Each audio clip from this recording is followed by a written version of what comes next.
امام حسن مجتبی علیه السلام آمد سر اون بزرگوار رو در دامان گرفت.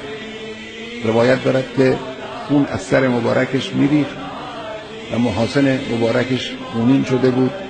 امام حسن همطور نگاه میکرد به صورت پدر. گریه چشمان امام حسن رو پر اشک کرد. اشک از چشم امام حسن یک قطره افتاد رو صورت امیرالمومنین.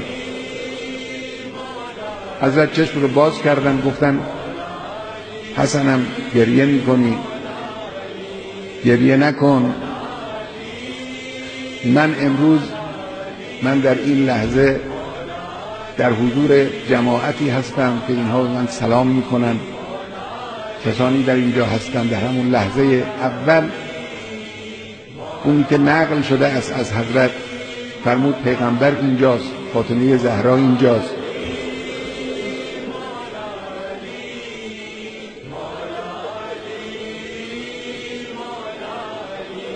بعد حضرت رو برداشتن. بعد از اینکه امام حسن علیه السلام نماز رو خوندن در مسجد، حضرت هم نشسته نماز خوندن. روایت دارد، راوی میگه که حضرت گاهی متمایل میشد به یه طرفی که بیفته، گاهی خودش رو نگه میداشت. بالاخره حضرت رو بلند کردن، به طرف منزل حرکت دادن، بردن. اصحاب شنیدن اون صدایی را که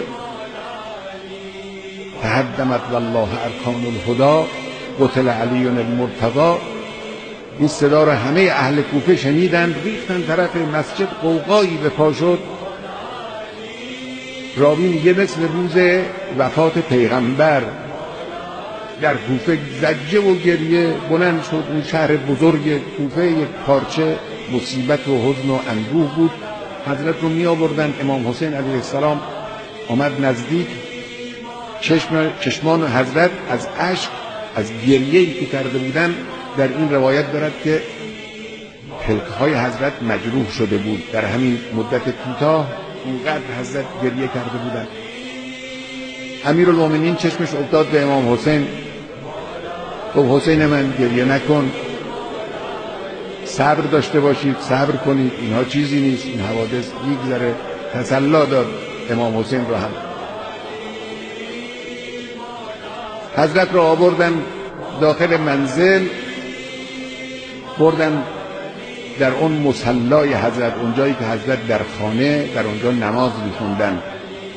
فرمود ببرید مرو اونجا برای حضرت بستری گستردن، حضرت رو اونجا گذاشتن.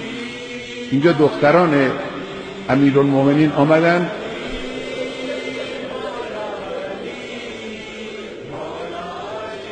زینب و ام کلثوم آمدن نشستن پهلوی حضرت، بنا کردن، اشک ریختن.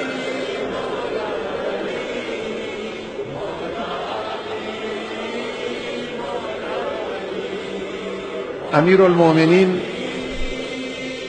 اونجایی که امام حسن گریه کرد، امام حسن رو نصیحت کردن، تسلی دادن. اونجایی که امام حسین گریه میکرد، حضرت تسلی دادن، گفتن صبر کن.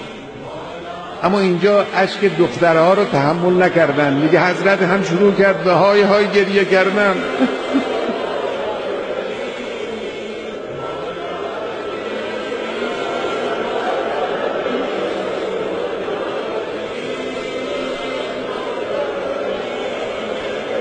یا امیرالمومنین،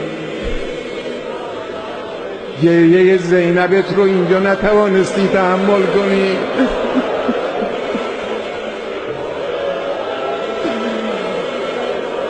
اگر در روز عاشورا